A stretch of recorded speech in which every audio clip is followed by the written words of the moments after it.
भारत में त्योहारों का मौसम शुरू हो गया है। नवरात्रि गरबा की शुरुआत हुई, आगे विजयादशमी और दीपावली है, लेकिन एक बार फिर त्योहारों पर विवादों का साया है। नवरात्रि में कुछ जगहों पर नॉनवेज पर पाबंदी को लेकर संग्राम है, तो गरबा पंडालों में गैर हिंदुओं के प्रवेश पर रोक को लेकर तलवारें खिंच गई हैं।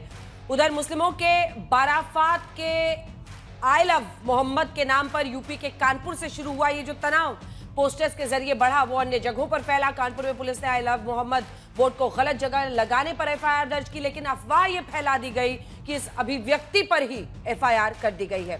सवाल यह है कि क्या ये सब जानबूझकर हुआ है? हिंदुओं की भावनाएं हो, मुसलमानों की भावनाएं हो या अन्य धर्म के लोगों की भावनाएं हो, क्या उन्हें आहत करने या भड़काने की कोशिशें जानबूझकर होती हैं? आखिर क्यों भारत में त्योहारों पर तनाव फैलाने लगे हैं और फैलने लगे हैं? त्योहारों पर धर्म युद्ध क्यों? यही आज हल्ला बोल का विषय। पहले ये रिपोर्ट देखिए।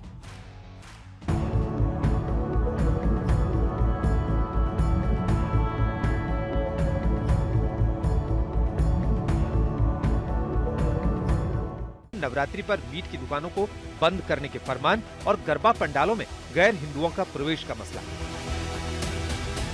प्रधानमंत्री नरेंद्र मोदी के संसदीय क्षेत्र वाराणसी में नगर निगम ने नवरात्रि पर मीट और मछली की दुकानें खोलने पर पाबंदी लगा दी। पूरे नगर निगम सीमा क्षेत्र में जितनी भी मीट, मुर्गा और मछली की दुकानें हैं, उनको बंद रखने का आदेश दिया गया है। इस संबंध में पशु कल्याण अधिकारी जो हमारे डॉक्टर संतोष पाल जी हैं, इनको निर्देशित कर दिया गया है कि वो अपनी टीम गठित करके और अपने क्षेत्रों में टीम को भेजें और इस आदेश का अनुपालन कराएं। इसी तरह 52 शक्तिपीठों में से एक मध्य प्रदेश के मैहर में प्रशासन ने 2 अक्टूबर तक मांस, मछली, अंडे की बिक्री पर रोक लगाई है। मध्य प्रदेश के ही उमरिया में भी ऐसी ही पाबंदी प्रशासन की ओर से है, जबकि उत्तर प्रदेश के हापुड़ में होटल नवरात्रि तक नॉनवेज नहीं बेच रहे। दिल्ली में बीजेपी विधायक तरविंदर सिंह मारवाह मीट की दुकानों पर पाबंदी की चिट्ठी लिखने के बाद खुद दुकानें बंद कराते नजर आए थे। लेकिन नवरात्रि में मीट, मछली की दुकानें बंद करने के खिलाफ विपक्ष के कुछ नेताओं ने मोर्चा खोल दिया है। परंपराओं से देश नहीं चलता, कानून से देश चलता है। और जो लोग विरोध कर रहे हैं वो न खाएं भाई, दूसरे के ऊपर क्यों थोप रहे हैं अपनी राय को। और चोरी छुपे तो वो भी खाएंगे, लेकिन राजनीति करेंगे। और भारत में तमाम हिंदू देवी देवताएं हैं जिसको बलि चढ़ाई जाती है। आपकी आस्था का सम्मान हो सकता है, लेकिन आप अपनी आस्था किसी और पर नहीं थोप सकते। जिस तरह की चीज़ें वो दिल्ली में थोपना चाहते हैं, दिल्ली में नहीं चलेगा। मैं आपको चैलेंज करता हूं, आप कुछ भी थोप नहीं पाएंगे। एक तरफ नवरात्रि पर मीट दुकानों को लेकर विवाद हो रहा है, दूसरी ओर जहां भोपाल में प्रशासन ने गरबा पंडालों में पहचान पत्र के साथ एंट्री की गाइडलाइन जारी की है, तो वहीं कुछ गरबा पंडालों में गैर हिंदुओं के प्रवेश को लगे पोस्टरों पर विवाद हो गया है। हर आने जाने वाले का पहले माथे पे तिलक लगाया जाएगा, हाथ में रक्षा सूत्र बांधे जाएंगे। सनातन में सबसे पवित्र माना गया है गंगा जल। गंगा जल का हम उनको सेवन कराएंगे। गंगा जल यहाँ से जी आप देख सकते, गंगा जल का सेवन कराएंगे। गौमूत्र का छिड़काव किया जाएगा। फिर हम जो बारह देव है हमारे, उनकी हम पूजा करवाएंगे। उसके बाद आपका आधार कार्ड चेक किया जाएगा, उसके बाद ही आपको प्रवेश दिया जाएगा। अब की बार नवरात्रि और गरबा पर हो रहा ये विवाद ऐसे समय में है जब आई लव मोहम्मद पोस्टर के नाम पर यूपी के कानपुर, उन्नाव और उत्तराखंड के उधम सिंह नगर में तनाव की स्थिति बनी है। यूपी के बरेली से लेकर नागपुर तक रैलियां आयोजित की गई हैं। ये सारा हंगामा इस बात पर हुआ क्योंकि कानपुर में I love Mohammad light board पर एफआईआर होने की अफवाह फैली और असदुद्दीन ओवैसी जैसे नेता इसमें कूद पड़े, जबकि खुद कानपुर पुलिस ने स्पष्ट किया है कि एफआईआर नए स्थान पर बैनर लगाने तथा जुलूस निकालने के दौरान इस पक्ष के द्वारा दूसरे पक्ष का बैनर फाड़ने पर हुई है। सवाल यह है कि नवरात्रि गरबा से लेकर आई लव मोहम्मद पोस्टर के नाम पर क्या जानबूझकर विवाद हो रहा है? क्या ये ध्रुवीकरण की सियासत नहीं है? इसी बीच आज जब समाजवादी पार्टी के मुस्लिम चेहरे की पहचान रखने वाले आजम खान की जेल से रिहाई हुई, तो अखिलेश यादव ने योगी आदित्यनाथ पर निशाना साधने का मौका नहीं गंवाया। समाजवादी सरकार बनने पर जितने भी झूठे मुकदमे लगे हैं आदरणीय मोहम्मद आजम खान साहब पर, वो सब वापस लेने का काम सरकार में होगा। अभी तो इलाज कराऊंगा, उसके बाद सोचूंगा। अखिलेश जी कह रहे हैं कि हम सारे मुकदमे वापस ले लेंगे जब अपनी सरकार आएगी। जब उन्होंने कहा है तो ठीक ही कहा होगा। झूठे मुकदमे लगाए गए हैं आपके ऊपर, ये भी उन्होंने कहा है। ये तो सब जानते हैं। आजम खान की रिहाई समाजवादी पार्टी के मुस्लिम समीकरणों के मद्देनजर अहम है, लेकिन खुद आजम खान के अगले कदम पर कयासबाजी है। यूपी के डिप्टी सीएम केशव प्रसाद मौर्य ने तंज करके कहा है, मोहम्मद आजम खान चाहे सपा में रहें या बसपा में जाएं, सपा बसपा दोनों की 2027 में हार का मातम तय है। आज तक खबर आपको बता दें, क्योंकि विदेशी मानसिकता पर योगी आदित्यनाथ ने बड़ा प्रहार किया है। उन्होंने कहा कि आक्रांताओं के अन्याय से हिंदुओं की आबादी घटी। साथ ही योगी ने ये भी कहा कि आज भी जाति, भाषा, क्षेत्र के नाम पर बांटने की कोशिशें देश में हो रही हैं। कहते हैं भारत पे जब इस्लाम ने पहला हमला किया था, उस समय भारत की आबादी यानी उसके बाद भी सन 1100 तक भारत के अंदर हिंदुओं की आबादी 60 करोड़ थी, 60 करोड़। और 1947 में जब ये देश आजाद हुआ, उस समय हिंदुओं की आबादी रह गई थी मात्र 30 करोड़। आप मुझे बताइए, इन 800-900 वर्षों में हमारी आबादी बढ़नी चाहिए थी कि कम होनी चाहिए थी? कम हुई। हम 60 करोड़ से 30 करोड़ पे आ गए, यानी आबादी ही नहीं घटी, हमारी खेती के उत्पादन को भी कम कर दिया गया। ये आबादी जो कम हुई, आक्रांताओं ने ही मारा नहीं, बल्कि भूख से मरे, बीमारी से मरे, तमाम अन्य प्रकार की यातनाओं से मरे। विदेशी दास्ता ऐसे ही होती है। इस देश पे वही किया गया, इस देश पर अत्याचार किया गया, उसका शोषण किया गया। जिन लोगों ने जाति के नाम पे बांटा, क्षेत्र के नाम पे बांटा, भाषा के नाम पर बांटा, तमाम वादों के आधार पर बांटा, और आज भी वे उसी विदेशी मानसिकता के साथ काम कर रहे हैं। बांटने की मानसिकता से कुछ लोग काम कर रहे हैं, ये योगी आदित्यनाथ कह रहे हैं, राकेश त्रिपाठी जी। लेकिन यही इल्जाम तो आपकी पार्टी पर लगता है। अब मीट की दुकानें बंद की जा रही हैं, उसको लेकर हर कोई ये कह रहा है कि भाई ये तो आप उनके अधिकारों का हनन कर रहे हैं। क्या ऐसा जानबूझकर हिंदू मुस्लिमों के बीच खाई बढ़ाने के लिए है? और आई लव मोहम्मद वाले बैनर लेकर तो आप देख ही रहे हैं कि क्या हो रहा है। तो क्यों ये सब होता है यूपी में?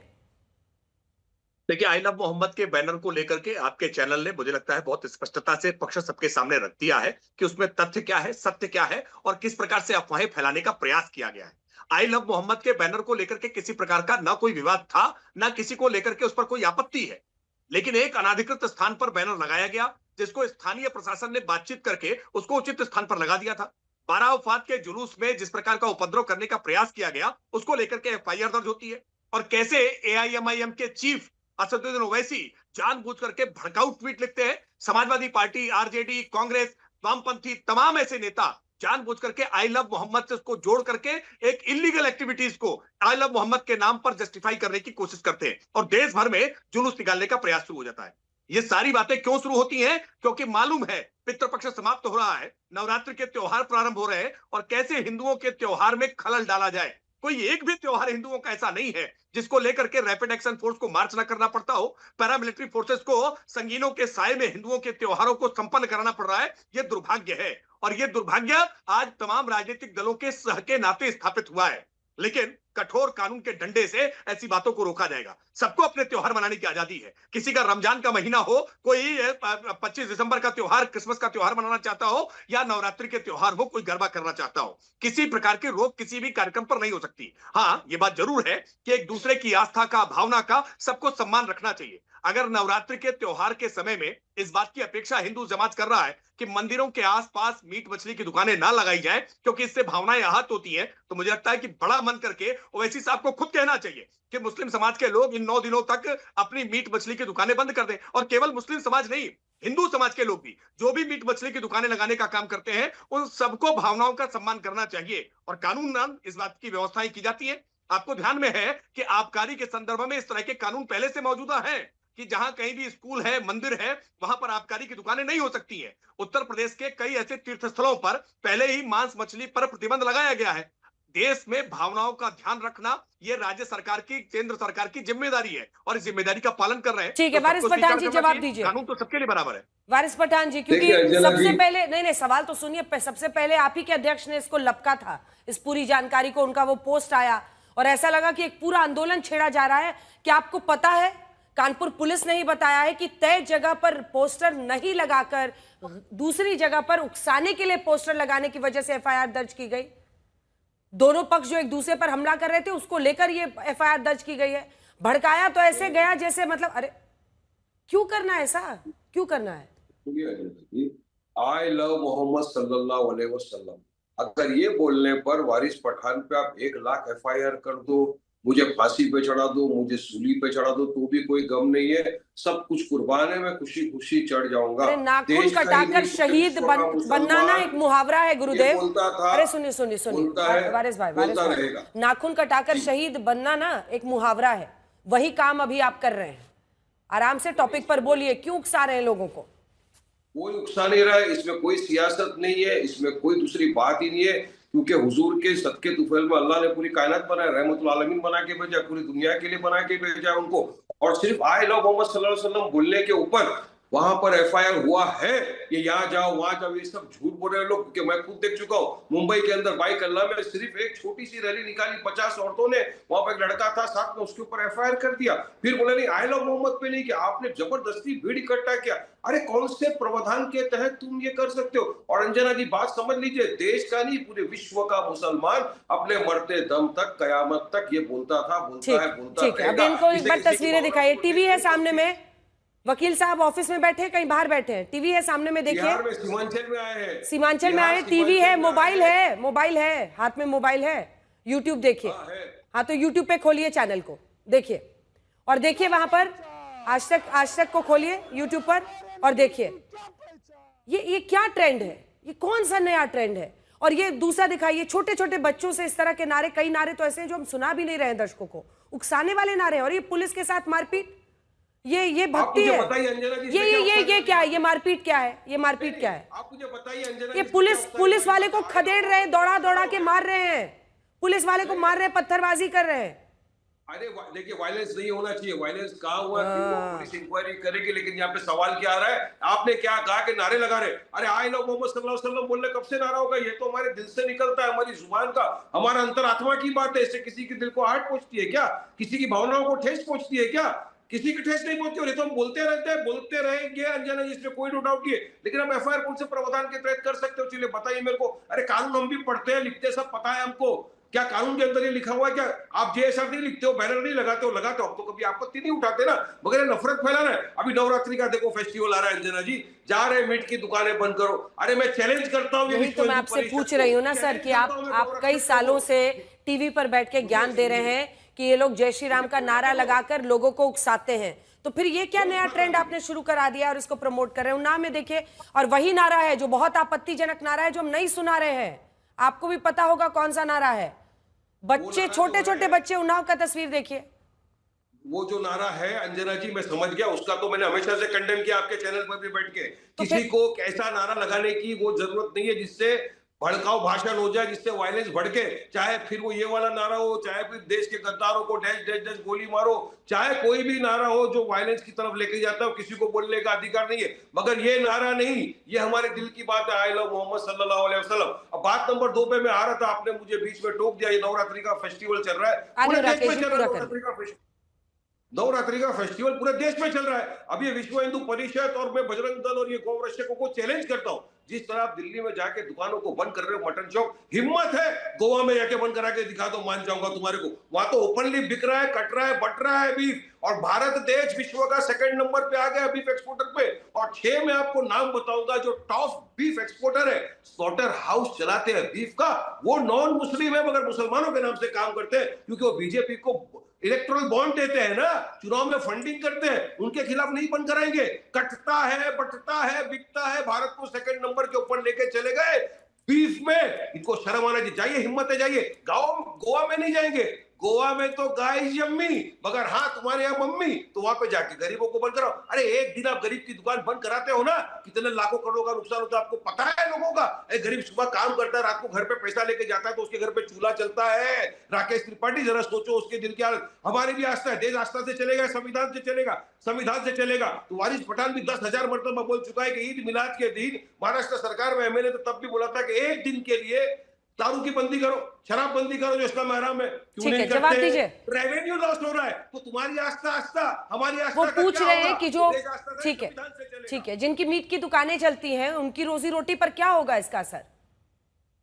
ठीक है अंजना जी, इस पूरे तथ्य में वारिस पठान ने एक बार भी ये नहीं कहा कि कानपुर से जहां से घटना प्रारंभ हुई है, इस घटना में जानबूझ करके ओवैसी साहब ने गलत तरीके से इसको मिस इंटरप्रेट करने का काम किया। और आप देखिए कि वारिस पठान बैठ करके यही आपके चैनल का उपयोग करके बार बार ये बात दोहरा रहे हैं कि हमारे रसूल के लिए कोई गुस्ताखी होगी तो मैं बर्दाश्त नहीं करूंगा और रसूल के लिए हम अपनी जान दे देंगे। क्यों भड़का रहे हो भाई? किसने कहा कि रसूल के लिए आपकी भावना पर किसी की आपत्ति है? आप करिए ना अपने रसूल के लिए, अपने पैगंबर के लिए जितनी आराधना करनी है करिए, किसी को कोई आपत्ति नहीं है। किसी को नवरात्रि में मां दुर्गा के चरणों में अपना सर को नवाना है, कोई आपत्ति नहीं है। किसी को यीशु के लिए चर्च जाना है, कोई आपत्ति नहीं है। किसी को नानक को मानना है, कोई आपत्ति नहीं है। लेकिन आप कहीं भी आस्था के दफ्तर पर जाकर के कोई बैनर लगा देंगे, ये स्वीकार हो सकता है क्या? क्या मेरे घर के सामने आकर के कोई बैनर लगा देंगे, ये स्वीकार हो सकता है क्या? सभी जगह ये नियम तय है ना, नियमों के आधार पर ही बैनर लगेगा, नियमों के आधार पर ही जुलूस निकलेगा। आज दुर्गा पंडाल भी मनमाने पूर्ण तरीके से कहीं भी नहीं लगाए जा सकते हैं कि जहां मन किया वहां दुर्गा की प्रतिमा रख दी और वहां दुर्गा जी के पंडाल लगा दिए। ऐसा नहीं हो सकता है। देश कानून से चलेगा, संविधान से चलेगा, नियमों से चलेगा। लेकिन आप जानबूझ करके नियमों से न जाने क्यों छूट पाना चाहते हैं। और जहां तक बात रही नॉनवेज खाने की, अरे भाई साप्ताहिक बंदी होती है क्या? एक दिन के लिए अगर दुकान बंद होती है साप्ताहिक बंदी में, तो क्या उनके घर चूल्हा नहीं जलता है? ये बातें कह करके लोगों को भड़काने का प्रयास मत करिए। और मैंने तो पहले ही कहा कि केवल मुसलमान भाइयों की नहीं बल्कि हिंदू भाइयों की, जिनकी मीट की मछली की दुकानें हैं, उनको भी आग्रह कर रहे हैं कि अगर उनकी दुकान किसी मंदिर के नजदीक है, किसी मंदिर के रास्ते में है, दुर्गा पंडाल के रास्ते में है, नजदीक में है, तो उनको इस भावनाओं का ध्यान रखते हुए अपनी दुकानें इन 9 दिनों के लिए बंद कर लेनी चाहिए। क्योंकि बहुतायत मात्रा में हिंदू समाज के लोग इन नवरात्रि के दिनों में व्रत रहते हैं, उपवास रहते हैं, और उपवास के दिनों में ऐसे मीट मुर्गे की दुकानें खुले में अगर हैं, सामने पड़ रही है, तो उनकी भावनाओं को ठेस पहुंचती है। इतनी सामान्य सी बात को क्यों नहीं समझते आप? संविधान की बात की, कायदे कानून की बात की ना, तो अब सुनो, क्या सारे कायदे कानून मुसलमानों पर ही लागू होंगे क्या? वो जो बीजेपी ने हिंदुओं के लिए भी कह रहे हैं, हिंदुओं के लिए भी कह रहे हैं। वारिस पठान आपके कानपुर में हड़ताल है क्या? आपको सुनाई नहीं पड़ता है क्या? हमारे हुजूर की शान में गुस्ताखी करते हैं, उनके खिलाफ एफआईआर नहीं होता। घूमते हैं रस्ते के ऊपर, बोलते हैं मस्जिद में घुस के मारेंगे, उनके खिलाफ एफआईआर नहीं होता। उनको प्रमोशन किया जाता है, प्रमोशन लेकर उनको मंत्री बना दिया जाता है। रामगिरी जैसा आदमी हमारे हुजूर की शान में गुस्ताखी कर दिया, उस पर एफआईआर नहीं होता, उसको अरेस्ट नहीं करते। महाराष्ट्र का मुख्यमंत्री खड़े रह के बोलता है कि तेरे बाल को हाथ में लगाने दूंगा, तेरे को अरेस्ट नहीं होने दूंगा, तब उस पर एफआईआर नहीं होता है। हमारी आहट को ठेस पहुंचाई जाती है, छन्नी किया जाता है हमारे सीनों को, उन लोगों पे एफआईआर क्यों नहीं करते? आपने संविधान की बात की ना, संविधान में ये भड़काने से आप तो टीवी पर बैठकर भड़का देते हो ना। इस टीवी पर भड़काने की वजह से देश भर में सांप्रदायिक तनाव की घटनाएं होती है और भुगतान आम जुम्मन को करना पड़ता है, आम अब्दुल को करना पड़ता है। वारिस पठान आप तो आलीशान बंगलों में रहते हैं, सुरक्षा के घेरे में रहते हैं, लेकिन सांप्रदायिक तनाव का खामियाजा सामान्य मुसलमान और सामान्य हिंदू को भुगतना पड़ता है। कर्फ्यू लगता है कहीं पर तो बच्चे का दूध बाधित होता है, बुजुर्ग की दवाई बाधित होती है, लेकिन वारिस पठान जैसे लोगों को तो आनंद आता है। लोगों को भड़का करके अपनी दुकान चलाओ, वोट बैंक के लिए गोलबंदी करो, और इसीलिए मुसलमान के नाम पर आपकी जो भड़काऊ दुकान चला रहे हो ना,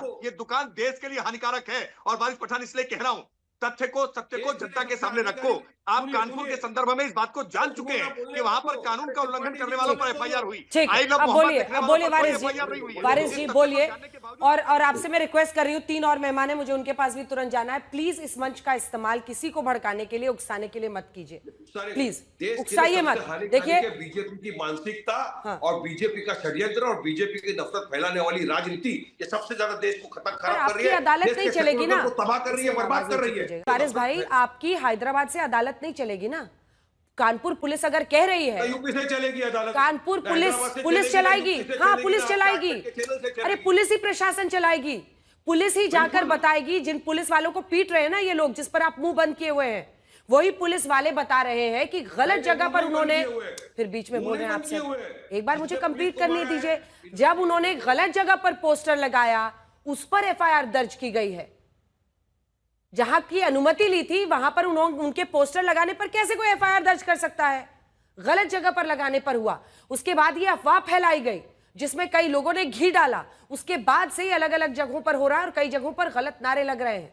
तो ये सवाल क्यों ना आज आपसे पूछा जाए कि बिना फैक्ट्स को जाने ऐसा क्यों किया? अब इसका जवाब दीजिएगा।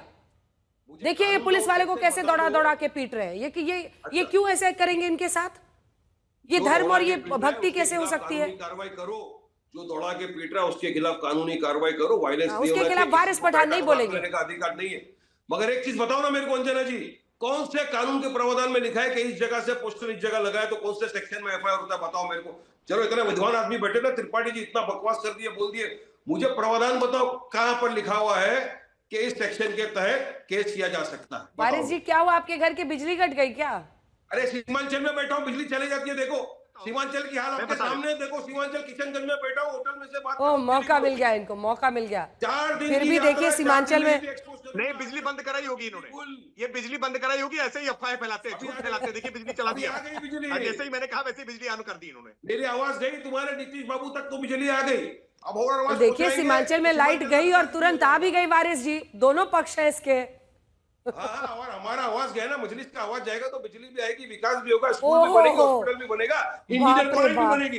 इसीलिए क्रेडिट लेने में ऐसी बिजली सी स्फूर्ति किसी ने दुनिया में नहीं दिखाई होगी कि इन्होंने टीवी पे बोला और बिजली आ गई।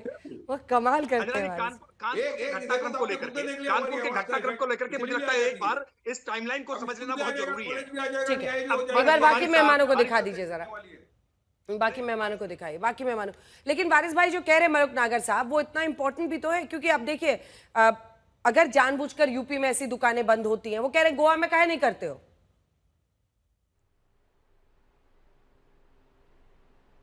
देखिए अंजना जी, देश संविधान से चलेगा और हमारे कुछ राजनीतिक पार्टियां अपने आप को अस्तित्व में लाने के लिए और अपनी काबिलियत दिखाने के लिए, वोटों को रिझाने के लिए, अपने आप को एमएलए एमपी बनाने के लिए बिल्कुल नहीं सोचते कि इस पे देश के लोगों पे क्या फर्क पड़ेगा।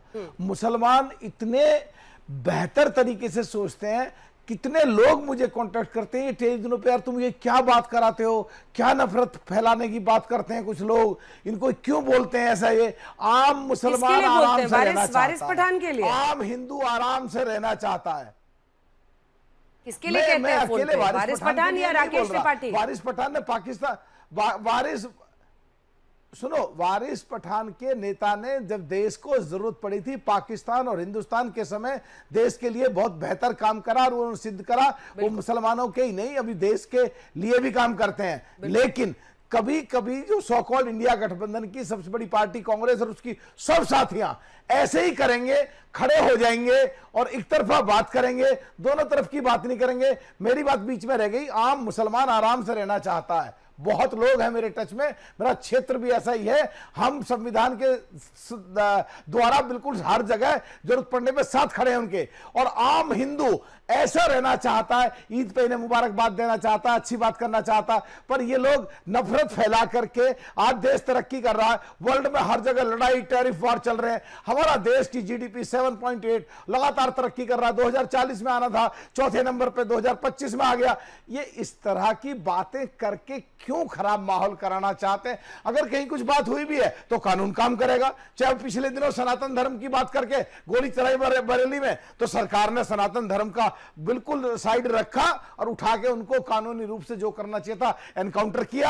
अगर वो किसी भी समाज के लोग हैं, गलत करेंगे तो कानून उनके खिलाफ काम करेगा, संविधान के हिसाब से काम करेगा, बाबा साहब ने संविधान के हिसाब से काम करेगा। क्यों एक तरफा नफरत की बात करने खड़े हो जाते हैं? ठीक है, वो आपको, आपकी पार्टी और आपकी पार्टी के साथियों पर ये इल्जाम लगा रहे हैं।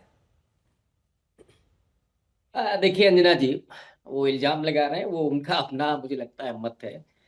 लेकिन बेहतर होता कि आप संविधान के आर्टिकल 25 से लेकर के 30 तक के जो प्रमुख प्रावधान है वो दिखा देते, आर्टिकल 51 दिखा देते, तो मुझे लगता है कि लोग शिक्षित होते संवैधानिक रूप से।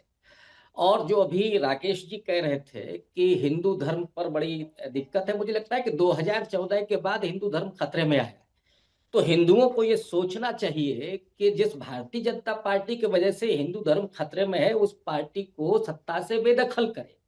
और बड़ी बारीकी से राकेश जी ने कहा कि मुस्लिम समाज से भी और हम हिंदू भाइयों से भी कहते हैं कि साहब आप मांस मछली जो भी है वो दुकानें बंद कर दें। यही असली खेल है जो मनुवादी मानसिकता है ना अंजना जी, ये दरअसल इनके निशाने पर कौन है? दलित है, पिछड़ा है और माइनॉरिटी है। हिंदू भाइयों में कौन मीट मछली की दुकान लगाते हैं? दलित समाज से खटीक समाज के लोग ज्यादातर, ओबीसी में कश्यप समाज के लोग ज्यादातर। इनको नफरत उनसे है, इसलिए ये ओबीसी और उन दलित जातियों के रोजगार को छीन करके उन्हें भूखे पेट रख करके गुलाम बनाना चाहते हैं। 5 किलो राशन में उनका वोट हासिल करना चाहते हैं। लेकिन शायद राकेश जी भूल गए हैं कि ये देश संविधान से चल रहा है और बाबा साहब अंबेडकर की जो आइडियोलॉजी है वो दलितों और पिछड़ों में वो पहुंच चुकी है। और वो अब समझ गए हैं कि आरएसएस और बीजेपी की जो मानसिकता है वो दरअसल संविधान को अमीक जमाई जी ठीक है, मैं लौट रही हूं। आज आजम खान की रिहाई पर भी रुके मलुक जी आ रही हूँ एक बार, बहुत देर से अमीक जमाई इंतजार करें, एक साथ फिर राकेश जी सबका जवाब देंगे। अमीक जमाई जी, आज तो आजम खान के मुद्दे को भी लेकर उनकी रिहाई पर वोट बैंक की लड़ाई एक चल पड़ी है, क्योंकि आजम खान जिस इलाके से आते हैं, एक विशेष धर्म के वोट पर वो जीतते हैं, हमेशा बीजेपी आरोप लगाती रही। लेकिन यहां से लेकर आगे आज जो शक्ति प्रदर्शन किया गया है उसको लेकर भी वो सवाल खड़े कर रहे हैं। 27 में हो, कोई भी चुनाव हो, सपा का सफाया है कह रहे हैं ब्रजेश पाठक जी। अंजना ओम कश्यप जी, सबसे पहली बात तो आजम खान साहब सिर्फ मुसलमानों के नेता नहीं है, वो इस देश के समाजवादी आंदोलन के जेपी मूवमेंट से निकले हुए, जिन्होंने सालों जो है जेलें काटी माननीय नेता मुलायम सिंह यादव जी के साथ, और उन्होंने पूरी जिंदगी जो है एक समाजवादी सियासत की बुनियाद रखी। उनकी जिंदगी में जो सबसे ज्यादा लोग उनके दोस्त रहे वो हिंदू रहे, जिन लोगों ने उनके विश्वविद्यालय को बनाया सबसे ज्यादा उसमें हिंदू रहे। तो मुसलमानों से उनको सिर्फ जोड़ के उनको छोटा मत करिए, उनका कद इस देश में बहुत बड़ा है। पूरा उत्तर प्रदेश हम सब लोग बहुत खुश हैं, माननीय राष्ट्रीय अध्यक्ष अखिलेश यादव जी, हम सब लोग खुश हैं कि आज वो हम लोगों के बीच में है। जल्द वो सेहतियाब होंगे और जो एक्टिव पॉलिटिक्स है उसमें समाजवादी पार्टी को दिशा निर्देश देने में, गाइड करने में अपना जो बड़ा रोल है वो प्ले करेंगे। देखिए, मैं कानपुर के विषय पे पीछे आना चाहता हूँ। कानपुर में हो क्या रहा है? उन्नाव, आगरा, भदोही का जो पूरा सेक्टर है अंजना मैम, ये पूरा सेक्टर 50% टैरिफ की वजह से पूरा ये बेल्ट जो है बर्बाद हो गया है। राकेश त्रिपाठी जानते हैं कि कानपुर में एक इनके बड़े ही चाहने वाले हैं, श्रीराम भाई साहब। ऐसा कानपुर कमिश्नरेट सबसे बदनाम कमिश्नरेट पूरे प्रदेश में अगर कोई है तो कानपुर कमिश्नरेट है, जिसने बीजेपी आरएसएस के अनेक नेताओं पर एफआईआर करना, उनको जेल डालना, और ब्राह्मणों की तो जो लंका लगाई हुई है श्रीराम जी ने पुलिस के जरिए, कि मैं आपको बताऊं, मुझे खुद बहुत शर्म आती है। मैंने कई बार बात करते करते पक्ष में बोल दिया है कि भाई ब्राह्मण समाज के लोगों को, भाजपा के लोगों पे क्यों जुल्म कर रहे हैं ये कानपुर का कमिश्नरेट का जो पुलिस है। तो अब ये आई लव मोहम्मद जैसी जो बात है, आप बताइए कि कौन प्यार नहीं करता जनाब रसूल सल्लल्लाहु अलैहि वसल्लम मोहम्मद साहब पे? कौन प्यार नहीं करता सिया रामचंद्र जी से? कौन प्यार नहीं करता परशुराम भगवान से? कौन प्रेम नहीं करता है कि हमारे जो भी और सूफी संत रहे हैं? मसला ये है कि कैसे जो रोटी के सवाल हैं, जो सबसे बुनियादी सवाल हैं, उसको कैसे डाइवर्ट किया जाए। इसके लिए सांप्रदायिक ध्रुवीकरण करने के लिए ये जो पूरी आरएसएस की ऑर्केस्ट्रा फैक्ट्री है, कैसे इसको पोलराइज किया जाए, ये पूरा इसका एक मकसद था अंजना मैम, कि टैरिफ पर, कानपुर पे, आगरा की इंडस्ट्री पर, उसकी बर्बादी पे कोई बात ना हो। मेरे उत्तर प्रदेश के हिंदू अंजना मैम, चाहे नवरात्र हो, चाहे ईद हो या बकरीद हो, हमारे यहाँ के मुसलमान हिंदू आपस में इतना प्रेम है, इतना त्योहार सब मिल के मनाते हैं। लेकिन बीजेपी आरएसएस उसका जहां साया रहेगा, जहां इनका साया पड़ेगा, वहां दंगा प्लांट हो, वहां जो है इनकी जो पुलिस है, चाहे वो ब्राह्मण हो, दलित हो, पिछड़े हो, मुसलमान हो। अब राकेश त्रिपाठी जी सबका जवाब दीजिए। अब राकेश जी सबका जवाब दीजिए। देखिए, एक तो वारिस पठान को पहले तथ्यों की जानकारी के लिए, हालांकि जानते अमीक जमाई भी सब कुछ है, लेकिन तथ्यों की जानकारी के लिए 4 तारीख की घटना है, जिस दिन आई लव मोहम्मद के इस बैनर को हटाने की बातचीत स्थानीय प्रशासन से सहमति बन चुकी थी। 5 तारीख को 12 वफात का जुलूस हुआ है, जिस जुलूस में हिंदुओं के पोस्टर फाड़ने को लेकर के वहां झड़प हुई है, जिसको लेकर के एफआईआर की तहरीर दी गई है, और यह एफआईआर 10 तारीख को दर्ज हुई है। लेकिन उसके बाद कैसे 10 दिन के बाद तक पूरे देश भर में जुलूस निकाले जा रहे हैं, आई लव मोहम्मद के नाम पर गोलबंद करने का प्रयास किया जा रहा है। ये सारी बातों को जानते बूझते हुए भी एक बार भी ना अमीक जमाई के मुंह से निकलेगा, समाजवादी पार्टी के किसी नेता के मुंह से नहीं निकला, ये एआईएमआईएम के किसी नेता के मुंह से नहीं निकला कि ये जुलूस गलत तथ्यों पर निकाले जा रहे हैं। किसी को आई लव मोहम्मद पर किसी प्रकार की कोई आपत्ति नहीं है। ये एक अपराध को ढकने के लिए आई लव मोहम्मद का इस्तेमाल किया जा रहा है, पहली बात। दूसरी बात, ये रविकांत जी कांग्रेस के, इनको लगा कि केवल मुसलमानों को गोलबंद करने की बात हो रही है, इसमें थोड़ा सा और तड़का लगाना चाहिए जातियों का, और इसीलिए हिंदुओं के भीतर ये ओबीसी राजनीति, ये दलित राजनीति को लेकर के सामने आए और हिंदुओं के भीतर भी जाति विभाजन करने का प्रयास करने लगे।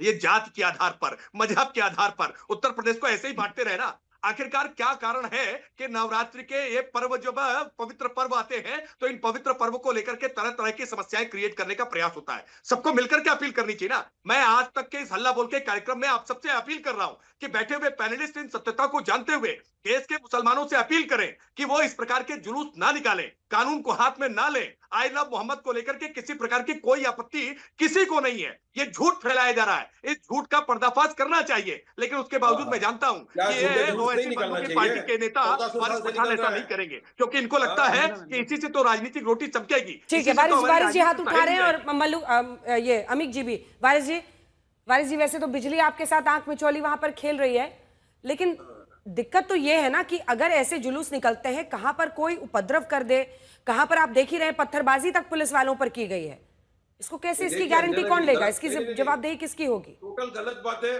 टोटल झूठ बात है। ईद मिलाद का जुलूस पूरे देश में निकलता है, 1400 साल से निकल रहा है, हर साल। आई लव मोहम्मद लिखकर हमने भी निकाला, आई लव मोहम्मद लिखकर, आई लव मोहम्मद लिखकर भी आप कोई पुराने भी निकलते हैं। इतना चिल्लाना मेरे बस की नहीं। अरे वारिस जी, कोई भी किसी पिछले साल के किसी भी जुलूस का आई लव मोहम्मद वाले बैनर्स के साथ इस तरह के नारे लगाते हुए कोई भी आपके पास फोटो हो, वीडियो हो, मेरा नंबर है ना आपके पास, भेजिए, मैं ऑन एयर दिखाऊंगी। और अगर आप 645 तक नहीं दिखाएंगे, जुलूस निकल रहा है, मुझे बताओ, इतना बड़ा जुलूस निकला पूरे देश में, किसी भी जुलूस वाले ने किसी मंदिर के सामने जाके जोर जोर से डीजी बजाया, किसी भी मंदिर के ऊपर चढ़कर जाके हरा झंडा लहराया, किसी के भी मंदिर आप बोल रहे थे उसी समय कॉलोनी में कैसे लगाया जा रहा है वो दिख रहा है। ये पुलिस वालों को मारने का ये क्या है? ये जुलूस में नहीं हो रहा है, ये जुलूस के बाद का है। जब आई लव मोहम्मद का ये चल रहा था, उसके बाद में जब पुलिस ने वो किया, उसके बाद का है। ये झूठे बोल रही है त्रिपाठी, ये आई लव मोहम्मद के टाइम का नहीं, जब उन लोग ने बाद में जुलूस के बाद की बात है, 4-5 दिन के बाद की, झूठ बोल रहे हैं, तब ये पुलिस के साथ हुआ। तो जो भी पुलिस के ऊपर पथराव कर रहा है, जो भी कर रहा है, उसके पास कानूनी कार्रवाई होनी चाहिए। मगर जो ये बीजेपी वाले बोल रहे हैं कि जुलूस नहीं निकालो, जुलूस तो निकलेगा, हर साल निकलता था, 1400 साल से आगे भी निकलेगा। आप लोग नहीं निकालते हो, आपकी यात्रा, शोभा यात्रा निकलती है, मस्जिदों के सामने खड़े होते हो, डीजे बजाते हो, मस्जिदों के मीनारे पे चल के भगवा झंडा लहरा देते हो, मुल्ले काटे जाएंगे, राम राम चिल्लाएंगे, के गाने। देखिए, मैं आपसे कह रही हूँ, एक सेकंड आवाज नीचे कीजिए इनके, प्लीज वारिस पठान, प्लीज, मैं आपसे सिंसियरली रिक्वेस्ट कर रही हूँ, आप सब सभी लोगों से, हम संवेदनशील मुद्दे पर बहस कर रहे हैं, अपनी जबान वहीं तक चलाइए जहां तक आप उसकी जवाबदेही ले सके। ऐसी बातें ना बोलिए जो कि अनवेरिफाइड है या किसी भी धर्म के नाम पर उकसाने वाली हैं। वारिस पठान, प्लीज, मैं आपसे सिंसियरली रिक्वेस्ट कर रही हूं, आप सब सभी लोगों से, हम संवेदनशील मुद्दे पर बहस कर रहे हैं, अपनी जबान वहीं तक चलाइए जहां तक आप उसकी जवाबदेही ले सके। ऐसी बातें ना बोलिए जो कि अनवेरिफाइड है या किसी भी धर्म के नाम पर उकसाने वाली हैं। Please do not use this platform, please mister Pathan, please इस तरह के नारे पब्लिकली मत बोलिए जो कहीं पर अगर गली में लग रहे हैं उस पर एफआईआर दर्ज हो रही है। मैं भी ऐसे नारे नहीं दिखा रही हूं, आप भी इस जवाबदेही और जिम्मेदारी को समझिए। पठान जी, जवाबदारी, पूरी जिम्मेदारी के साथ में आपके नेशनल टीवी के ऊपर करोड़ों लोग देख रहे हैं, वहां पर मैं बोल रहा हूं, 1400 साल से जुलूस निकलता है, जुलूस के अंदर एक भी कोई ऐसा घटना नहीं होती कि हमारे हिंदू भाई को तकलीफ पहुंचे। अभी तो मैं केवल इतनी बात, राकेश, उतना ही गलत है ना किसी मस्जिद के बाहर जाकर भगवा झंडा लगाना, उतना ही गलत है ना सीधे पंडाल के बाहर लिख देना कि जिहादियों को अलाउड नहीं है। मतलब क्या है इसका? नहीं, मैं स्पष्ट तौर पे कह रहा हूं, किसी भी मस्जिद पर अगर कोई भगवा झंडा लहराया गया है तो निश्चित तौर पर कठोर कानून की कार्रवाई वहां पर हुई है और होनी चाहिए। किसी को भी इजाजत नहीं है कि किसी दूसरे मजहब के लिए वो बेअदबी करने का काम करे, किसी दूसरे की भावना को ठेस पहुंचाने का काम करे। लेकिन कानपुर के मामले में झूठ फैलाने का काम बैरिस्टर ओवैसी साहब क्यों कर रहे हैं? अगर उन्हें लग रहा है कि पुलिस ने कोई बेजा कार्रवाई की है तो हाईकोर्ट में चैलेंज करें ना। बैरिस्टर ओवैसी साहब तो बहुत पढ़े लिखे हैं, वारिस पठान साहब को भेज दें, आकर के तकरीर करें, दलील करें कोर्ट के भीतर। देश भर में इस तरह के जुलूस निकलवाने को वाजिब ठहराने का काम क्यों कर रहे हैं? बाराफत के जुलूस निकालने पर कोई आपत्ति नहीं है, लेकिन आई लव मोहम्मद के नाम पर देश में मुसलमानों को भड़काने का जो षड्यंत्र है और जानबूझ करके, ये कोई संयोग जैसा नहीं है, नवरात्रि के त्योहारों पर जानबूझ करके नवरात्रि और दिवाली के बीच में इस तरह से दंगे भड़काने की साजिश रच रहे हैं आप, सांप्रदायिक तनाव बढ़ाने की साजिश कर रहे हैं आप, और आप सरकारी माने जाने चाहिए। एक एफआईआर तो आप सबके खिलाफ दर्ज होनी चाहिए, ओवैसी बंधुओं के खिलाफ, ये वारिस पठान के खिलाफ दर्ज होनी चाहिए कि ये दंगा भड़काने की कोशिश कर रहे हैं, लोगों को भड़काने की कोशिश कर रहे हैं। अरे भाई, ये दुर्गा प्रतिमा रख करके आराधना करने का समय है, उपवास करने का समय है, ऐसे में लोगों को मत भड़काइए, इसका खामियाजा आम समाज को भुगतना पड़ता है। आप आइए ना हाई कोर्ट में चैलेंज करिए कि पुलिस ने कार्रवाई गलत की है, एफआईआर गलत की है। तो वारिस जी क्या करेंगे इसमें? और मतलब आप क्या चाहते हैं कि ओवैसी साहब आए और पोस्ट पर वो लिखें कि मैं अपना ये पोस्ट हटा रहा हूँ, आप लोग ये सब मत कीजिए? आप क्या चाह रहे हैं राकेश जी? पुलिस आपकी है, अरे सरकार आपकी है साहब, पुलिस आपकी या तो मैं बोलूं वारिस जी, आप बोल लीजिए। तौर पर तो इनको ही करना चाहिए ना, ये भड़काने का काम तो यही कर रहे हैं, आग लगाने का काम ये करें, और हमसे बार बार कह रहे हैं कि हम आग लगाने वालों को चिन्हित करके पकड़ते रहे। हम निश्चित तौर पर पकड़ रहे हैं, हमने उन्नाव में भी पकड़ा है, कानपुर में भी पकड़ा है, और ऐसी सभी जगहों पर जहां भी कानून को आप तोड़ने बढ़ोने की कोशिश करेंगे, चुनौती देने की कोशिश करेंगे, कठोर कानून का डंडा चलेगा। और ये मैं जानता हूं वारिस पठान इसका फिर इस्तेमाल करेंगे, फिर भड़काने की चेष्टा करेंगे। मैं इसलिए आपसे आज बहुत आग्रह करके कह रहा हूं, वारिस पठान गलती को स्वीकार करिए कि जनाब ओवैसी साहब ने इस पूरे मामले में लोगों को भड़काने की चेष्टा की है। अगर आपको लगता है कि पुलिस की कार्रवाई बेजा है, तो हाईकोर्ट में आकर के कार्रवाई को चैलेंज करिए, एफआईआर को चैलेंज करिए, क्वाश करा दीजिए एफआईआर को। अगर आपके पास वहां पर की गई थी जो बाराफत के जुलूस में हिंदुओं के बैनर को लेकर के एफआईआर दर्ज हुई है, उस एफआईआर को आप जानबूझ करके अपनी बात पे प्रयास कर रहे हैं, खुद बोल रहे हैं, चेष्टा कर रहे हैं कि कैसे मुसलमानों को भड़काया जाए, लेकिन बोल रहे हो कि हमने उन्नाव में करेगा नहीं। तो क्या सब जगह पे यही हो रहा था क्या? आपने तो अभी कहा कि कानपुर में एफआईआर नहीं किया, अभी तो आप बोल रहे हो कि सब जगह हमने अरेस्ट किया। तो क्या सब जगह बैनर लग रहे थे, सब जगह पोस्टर निकल रहे थे, और जुलूस तो निकले? भाई उन्नाव के अंदर उपद्रव करने की कोशिश की ना, गाजीपुर उधम सिंह नगर में उपद्रव करने की कोशिश की ना, जहां भी पुलिस पर आपने है हाथापाई करने की कोशिश की है, जहां भी आप जुलूस लेकर के पथराव करने की कोशिश करेंगे, वहां पर निश्चित तौर पर कार्रवाई होगी, कानून तोड़ेंगे। ठीक है, मैं आ रही हूँ। एक बार अमित जमई और बाकी लोगों को बोलने दीजिए। लेकिन वारिस जी, ऐसा है ना कि सबको आपकी पॉलिटिक्स समझ में आती है, आपकी पार्टी की। अब बार बार जो सीमांचल बताते हैं, हमें पता है, आप वहां पर बैठ गए हैं चश्मा पहन के। खोजना है कौन कौन सी मुस्लिम बहुल सीटें, वहीं पर आप उम्मीदवार उतारेंगे। बाकी मगध, बाकी का बिहार तो दिखता नहीं है आपको। सीमांचल की पॉलिटिक्स आप क्यों करते हैं? समझ में नहीं आ रहा है क्या जनता को? ये बिजली आने जाने से कुछ नहीं होगा। जनता की आंखों में रोशनी है और वो देखती रहती है कि आप लोग क्या कर रहे हैं और AIMIM क्या कर रही है।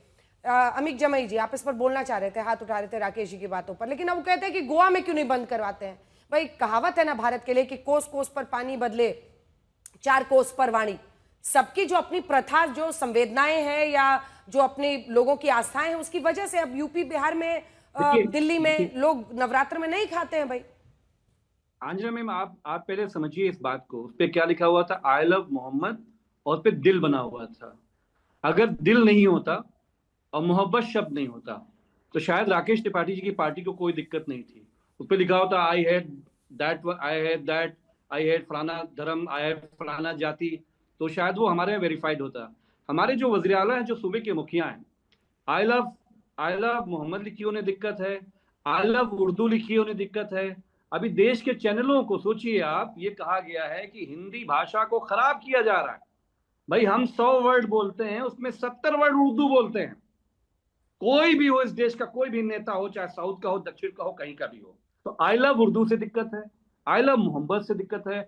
आई लव परशुराम बोल दीजिए उत्तर प्रदेश में, I love Parshuram, Anjana ma'am, encounter हो जाएगा उत्तर प्रदेश के अंदर अगर आपने आई लव परशुराम बोल दिया। तो हमारा ये मानना है कि जो मोहब्बत का जज्बा जब ना हो, आपके पास तर्क नहीं है तो कुतर के मोहब्बत का जज्बा जब नहीं होगा, जब आपके अंदर मोहब्बत नहीं होगी, जब टॉलरेंस नहीं होगी, दूसरों के लिए सम्मान नहीं होगा। नहीं, ये मोहब्बत है अमित जमई। अमित जी, ये मोहब्बत है। पुलिस वाले को दौड़ा के मारना, पत्थर फेंकना, ये मोहब्बत है। ऐसे नारे जो हम नहीं सुना रहे हैं, आप भी समझ रहे हैं कि किस नारे की बात हो रही है। जब कन्हैया लाल को मारने के बाद जो नारे लगे थे, वही नारे वहां पर लगाए जा रहे हैं। ये मोहब्बत थोड़ी है। पोस्टर पकड़ने से सिर्फ मोहब्बत की बातें थोड़ी हो जाएंगी। अमित जी, 2 दिन पहले पश्चिम में पंचायत हुई है। ईटा पत्थर पुलिस के जवानों पे चला है, लेकिन क्योंकि उस पे वोट बैंक है, पश्चिम में एक पार्टी है जो इनके साथ समन्वय में है, तो आप नहीं बोलेंगे। हमारे मलूक नागर जी भी अपना मुंह सिल के बैठे हुए हैं, इस वक्त मुस्कुरा रहे हैं बैठे बैठे।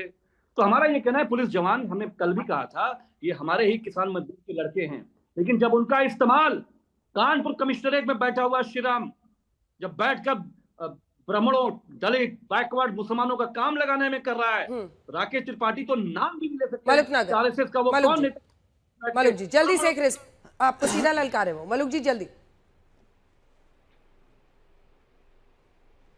देखिए, जो हमारे अमीश भाई कह रहे हैं, अगर वहां गुजर चौपाल पंचायत हुई है और उनके साथ अन्याय हुआ है, तो संविधान और कानून के हिसाब से अगर गलत हुआ तो उनकी हम बात रखने को तैयार हैं। अगर मुसलमानों के खिलाफ भी अगर गलत तरीके से गैर कानूनी काम होता है, उनकी बात हम रखने को तैयार हैं।